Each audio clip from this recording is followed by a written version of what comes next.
আজকে আমাদের কক্সবাজার ঘোরার লাস্ট ডে। আজকে আমরা সবাই মিলে ঠিক করেছি কক্সবাজারে সূর্য উদয় দেখব। সেই মোতাবেক এসে বসেই আছি সকাল থেকে, সূর্য ওঠার আর খবর নেই। এরপর পেছন থেকে চেয়ে দেখি সূর্য মাথার উপর উঠে বসে আছে। তো এবার শখ হলো ছেলের বাইক রাইডারে উঠবে। তো ছেলে মেয়ে আর ওর বাবা মিলে বাইক রাইডারে উঠেছে। তো কিছুক্ষণ এখানে ঘোরাঘুরি করলো। আপনারা এখানে অ্যাভেলেবেল বাইক রাইডার পেয়ে যাবেন। ওরা সামান্য কিছু টাকা নিয়ে কিছুক্ষণ এদিক ওদিক ঘুরিয়ে নেয়।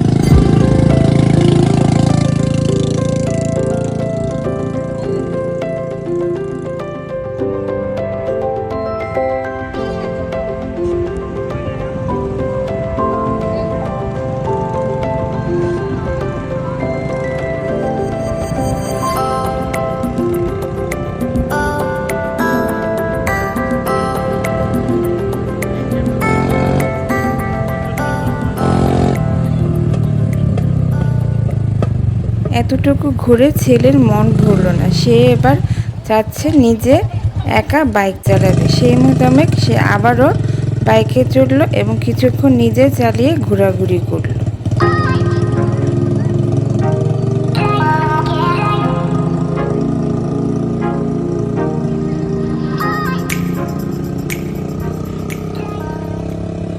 এতক্ষণ ভাটা থাকায় বেশ খানিকটা জায়গায় শুকনো ছিল।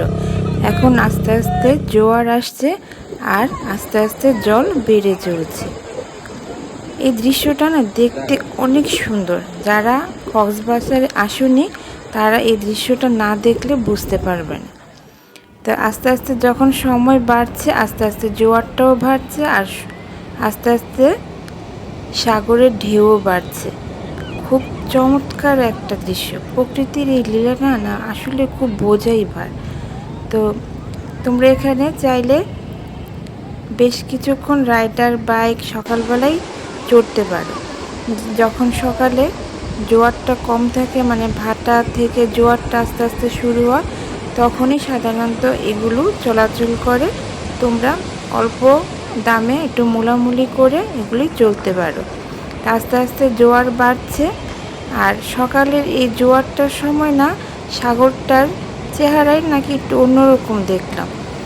আস্তে আস্তে যখন ঢেউগুলো বাড়ছে, ঢেউর চেহারাগুলো আস্তে আস্তে অন্যরকম হচ্ছে। এই ঢেউগুলি না মানে দুপুরের ঢেউর থেকে একটু আলাদা ছিল, একটু ফেনা ফেনা টাইপের। তো আমরা বেশ কিছুক্ষণ এখানে ভিজলাম, একটু ডুবালাম। আর আমি যেখানে যে সেখান থেকে কিছু না কিছু নেবার চেষ্টা করি। আর এখানেও এসে আমি বোতল দিয়ে সাগরে একটু বালু আর সাগরের জল ভরে নিলাম। আমার কাছে এই স্টকগুলি না করতে ভীষণ ভালো লাগে। তো কিছুক্ষণ এখানে ডুবালাম। দুপুরের থেকে এই সকালের এই আবহাওয়াটার মধ্যে এই সাগরে একটু ঘোরাঘুরি করা, একটু ভেজানো বেশ মজা লাগে। তোমরা যদি একটু সকালের দিকে আসো না, তাহলে এর মজাটা একটু অন্যরকম পাবে। যখন আস্তে আস্তে জোয়ারটা বাড়ছে তখন ছেলের এবার চাহিদা হলো স্পিড বোর্ডে উঠবে। তা আমার নাতিন আর ছেলে মিলে এবার স্পিড বোর্ডে উঠলো। এখানে তোমরা একটু মুলামুলি করে স্পিড বোর্ডে উঠতে পারো। তো এদের ভয়ের কোনো কারণ ওদের সাথে একজন লোক থাকে আর ওরা একটু বেশি দূরে না, সামনে কাছাকাছি ঘোরাবে। যদি তুমি একটু দূরে যেতে চাও তাহলে ওরা একটু দূরে নিয়ে যাবে, সেক্ষেত্রে একটু টাকাটা বেশি নেয়। তোমরা মুলামুলি করে এই স্পিড বোর্ডে উঠতে পারো। যেহেতু আমরা বেশি দূরে যেতে না করেছি, ওরা কাছে ভিতরেই একটু ঘুরিয়ে আনবে।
আজকের আবহাওয়াটা এত সুন্দর ছিল যে সমুদ্রে ডোবাতেও ভীষণ ভালো লাগছিল। এখান থেকে যেতে মোটেও ইচ্ছে করছিল, কিন্তু আজকে আমাদের লাস্ট ডে। খুব তাড়াতাড়ি হোটেলে গিয়ে ফ্রেশ হয়ে নাস্তা করে নিচ্ছি, কারণ আমাদের ট্রেন আজকে 11টায়। তো তাড়াতাড়ি আমরা এখানে কাছে ভিতরেই যেই হোটেলগুলি ছিল সেখান থেকে হালকা পাতলা কিছু নাস্তা করে যাব শুটকি কিনতে। কক্সবাজারে এসে শুটকি না নিলে কি হয়? তোমরা বার্মিজ মার্কেটে খুব ভালো ভালো দোকান পাবে শুটকির, আর এছাড়াও বিচের আশেপাশেও বেশ কিছু দোকান আছে। তো এখান থেকে বেশ কিছু শুটকি আমরা পছন্দ করে নিয়ে নিয়েছি। খুব ভালো ভালো এখানে শুটকি আছে, তোমরা যারা পছন্দ করো শুটকি এবার নিতে পারো। তা আমরা এগুলো প্যাকেট করে তাড়াতাড়ি হোটেলে চলে যাচ্ছি।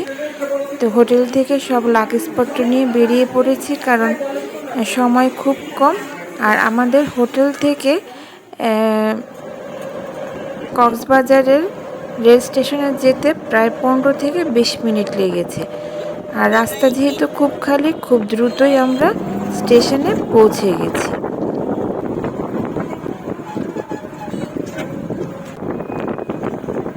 আমরা স্টেশনে পৌঁছে ট্রেনে উঠে পড়েছি, বেশি সময় ছিল না।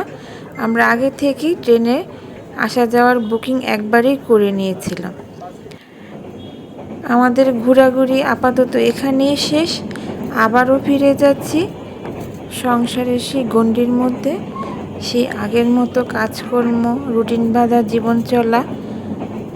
তা এই জীবনের এই রুটিন বাঁধা চলার মধ্যে কিন্তু ফাঁকে ফাঁকে যদি আমরা একটু ঘোরাঘুরি করি না, তাহলে বেশ ভালোও লাগে, আর মনটা শরীরটা দুটোটাই একটু ফ্রেশ ফ্রেশ মনে হয়। আর নতুন করে আবার গিয়ে কাজে জয়েন করতেও বেশ ভালো লাগে। এছাড়াও এই সুন্দর পৃথিবীতে দেখার কতই না সুন্দর সুন্দর জিনিস আছে। মাঝে মাঝে ঘুরলে কিন্তু অনেক সুন্দর সুন্দর জিনিস আমরা দেখতে পারি। সৃষ্টির এই লীলা অফুরন্ত। তো এভাবে দেখতে দেখতে সূর্য ঠিক ঢলে পড়ছে, প্রায় বিকেল বিকেল হয়ে আসছে। আমরা ট্রেনে বসে সামান্য হালকা কিছু নাস্তা করে নিয়েছি, আর এভাবে চলতে চলতে আস্তে আস্তে আমাদের গন্তব্যের ঠিকানায় পৌঁছে যাচ্ছি। তো এভাবে দেখতে দেখতে বিকাল হয়ে এলো। আমরা গাড়িতে বসেই পড়ন্ত বিকাল অনুভব করছি, সূর্য ডোবা দেখছি। বেশ মনোরম দেখতে এই দৃশ্য। তো আর মনে হয় বেশিক্ষণ লাগবে না আমাদের ঢাকা পৌঁছতে, আর ঘন্টাখানেকের মধ্যে আশা করছি আমরা ঢাকা পৌঁছে যাব। চলো আমাদের সাথে।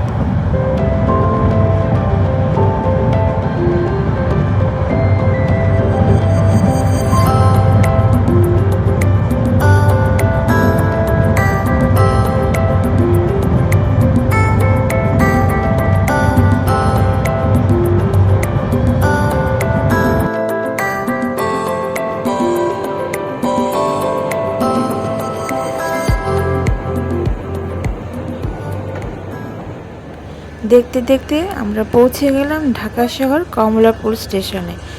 আজকের মতন এখানেই শেষ। আবারও দেখা হবে নতুন কোনো জায়গায়, নতুন কোনো ব্লগে।